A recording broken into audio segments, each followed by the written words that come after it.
আসসালামু আলাইকুম, সবাইকে শুভেচ্ছা স্বাগতম। আশা করি সবাই ভালো আছেন, সুস্থ আছেন। প্রিয় শিক্ষক মণ্ডলী, আমরা জানি যে বিভক্ত শিক্ষকদের ইএফটিতে বেতন প্রদানের ক্ষেত্রে অনেক সমস্যার সম্মুখীন হইতে হয়েছে। তো এই ক্ষেত্রে সমস্যার সমাধানের কার কী ভুল, কেউ কখন কোন তথ্য সংশোধন করতে হবে সেই ব্যাপারে আমাদের একটা ড্যাশবোর্ডে এই ভুলটা দৃশ্যমান হওয়ার কথা ছিল, কিন্তু দুর্ভাগ্যবশত এখনও হয়নি। কিন্তু এরই মধ্যে আমাদেরকে তথ্য সংশোধন করার জন্য একটা নির্দিষ্ট সময় বেঁধে দেওয়া হয়েছে। দ্বিতীয় ধাপ থেকে পঞ্চম ধাপ পর্যন্ত যারা আছে তাদের সবার কোনো না কোনো ভুল আছে, সেইটা সংশোধন করে দেওয়ার জন্য বলছে। এখন অনেকে হয়তো তাদের তথ্যগুলো, তাদের ভুলগুলো ফাইন্ড আউট করতে পারছে, আবার অনেকে হয়তো তাদের তথ্যগুলো ফাইন্ড আউট করতে পারে নাই। তো সেই ক্ষেত্রে ইএফটি ড্যাশবোর্ডে যে ভুলটা দৃশ্যমান হওয়ার কথা ছিল সেটা হলে অবশ্যই বেটার হতো। সেই অনুযায়ী তারা তাদের তথ্যগুলো এডিট করে ইএফটিতে পাঠাতে পারতো।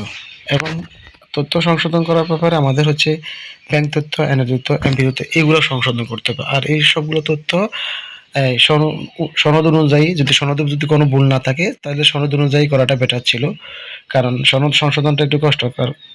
ব্যাংকের তথ্য আপনি ব্যাংকে সংশোধন করতে পারবেন, এনআইডির জন্য হচ্ছে যাই নির্বাচন বিষয়ে, আর এমপিও তথ্যের জন্য ems.bd যে ওয়েবসাইট আছে সেখান থেকে।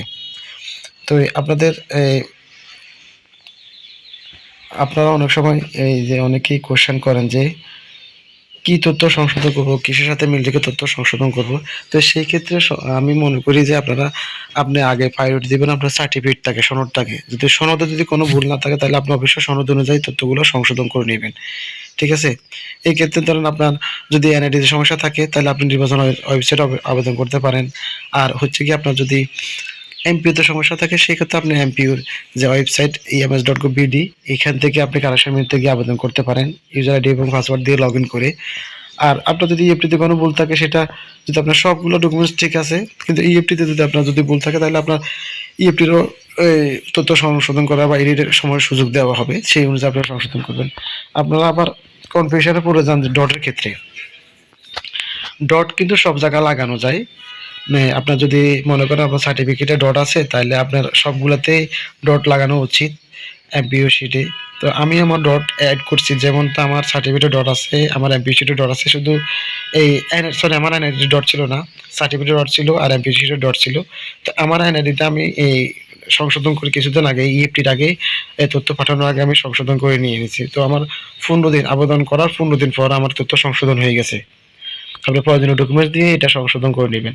তো এই ক্ষেত্রে ডটের ব্যাপারে যে কনফিউশন, এটা এখনো স্পষ্ট, মানে অনেক মাওসি যে নির্দেশনা ইএফটিতে তথ্য পাঠানোর ক্ষেত্রে, সেই ক্ষেত্রে এখনো এই কনফিউশনটা দূর করে না। তো এই জন্য যার কারণে অনেকেই কনফিউশন পড়ে গেছেন। আপনার যদি ব্যাংকে, আমি মনে করি যে ব্যাংকে ডট না লাগালেও চলবে, তবে দিলে আপনার সব জায়গায় ডট আছে তাহলে আপনি ডট লাগাবেন। এক্ষেত্রে যদি আপনার এমপিও বা এনআইডিতে যদি কোনো ডটের কম বেশি থাকে তাহলে কিন্তু আপনাকে কারেকশন করতে হবে, মাস্ট বি। আর মা বাবার নামের ক্ষেত্রে যদি মা বাবার ভুল থাকে তাহলে সংশোধন করার সুযোগ থাকলে আপনি অবশ্যই সংশোধন করবেন। আর যদি না, আমার শুধু খালি ইয়াতে সমস্যা আছে, এমপিওতে সমস্যা আছে, তাহলে আপনি যদি এমপিওর অন্য কোনো তথ্য ভুল থাকে সংশোধন করতে দেন তাহলে আপনি সেক্ষেত্রে সংশোধন করে নেবেন, মা বাবারটার নামটাও সংশোধন করে নেবেন। কারণ ফিউচার কি হয় সেটা তো বলা যায় না, যেহেতু আপনি এখন একটা ডটের জন্য আপনার ইএফটিতে বেতন আটকে গেছে, সেজন্য ফিউচারে তো আপনার হয়তো আরও অন্য জটিলতার সৃষ্টি হতে পারে। তো সেক্ষেত্রে সুযোগ থাকলে আপনি মা বাবারটা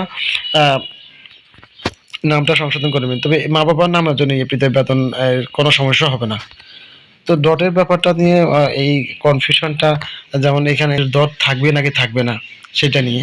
তো এই ক্ষেত্রে আমি যতটুকু মনে করি যে আমার যেহেতু সার্টিফিকেটে ডট আছে, তো সেই ক্ষেত্রে আমি আমার এনআইডি এমপিএসিতে ডট আছে, তো সেক্ষেত্রে আমি আমার এনআইডি ডট অ্যাড করে নিলাম। তো আমার ব্যাংকের এই ব্যাংক নেমও আমি কি করলাম, ব্যাংকের এমডির ফরে ডট অ্যাড করে নিলাম, ঠিক আছে? এটা আমার সমস্যাটা আমি এভাবে সমাধান করছি।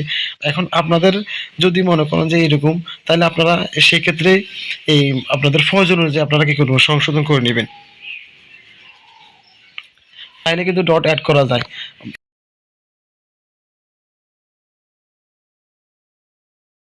তো আপনারা আপনাদের প্রয়োজন অনুযায়ী তথ্যগুলা সংশোধন করে নেবেন। আবার অনেকে দেখেন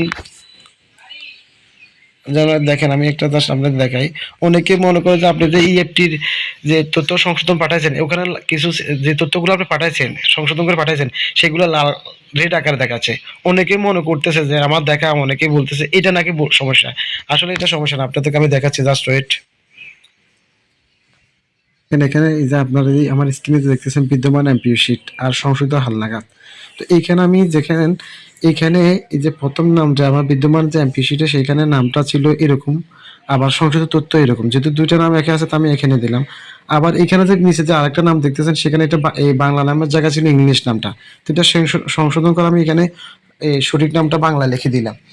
এটা কিন্তু আমার সংশোধিত তথ্য, এই জন্য এটা রেড কালার দেখাচ্ছে। মানে যেই জিনিসগুলো আমি সংশোধন করছি, সংশোধিত হয়ে ইফটিতে পাঠাচ্ছি, সেই জিনিসগুলো আমার কি হচ্ছে রেড কালার দেখাচ্ছে। তো অনেকে মনে করে, অনেকে মানে আমার দেখা অনেকে বোঝাচ্ছে যে এটাই নাকি ভুল তথ্য, মানে এটাই ভুল।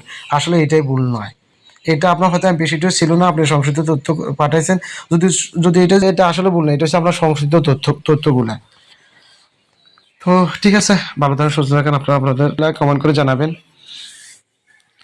তো ভালো থাকেন, সুস্থ থাকেন, আল্লাহ হাফেজ, wish all the best today.